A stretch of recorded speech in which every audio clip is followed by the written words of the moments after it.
ሻሎም የተከበራችሁ ቅዱሳን ሁሉ ሰላም ለእናንተ ይሁን። አንድ ነገር አለ፣ አልሰማም አትበሉ።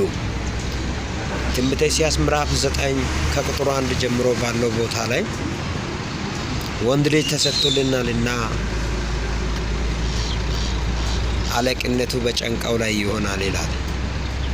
በነቢያት ላይ የተነገረውን አልሰማም አትበሉ።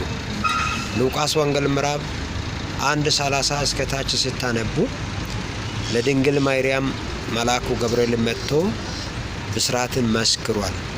ከሰማይ የተላከው አንድ ልጅ ኢየሱስ እንደሚወለድ አልሰማም አትበሉ።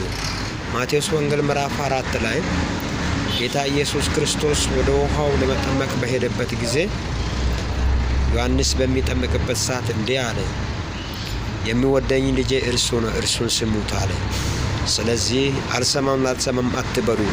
ማቴዎስ ወንጌል ምዕራፍ 17 ከቁጥር 5 ጀምራችሁ ስታነቡ ተራራ ላይ ወጥቶ እየጸለየ በነበረበት ሰዓት ጴጥሮስና ዮሐንስ ሌሎችን አብሮ በነበረበት ጊዜ የእግዚአብሔር መንፈስ መጥቶ የሚወደኝ ልጄ እርሱ ነው፣ እርሱን ስሙት አለ። አልሰማም አትበሉ። ሐዋርያቶች ኢየሱስ ከመቃብር ከተነሳ በኋላ እንዲህ ብሎ ተናገሩ። ሐዋርያ ሥራ ምዕራፍ 4 ከቁጥር 12 ላይ ያየንንና የሰማነው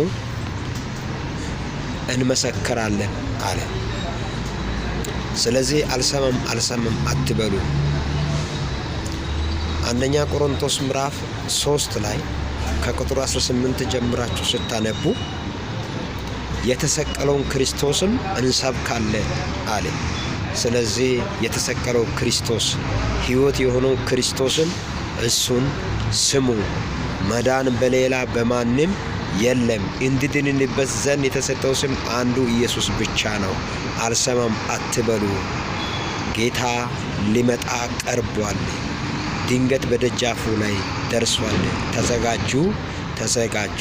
ኢየሱስን ለመቀበል እንዘጋጅ። ሻሎም። ወዳችኋለሁ።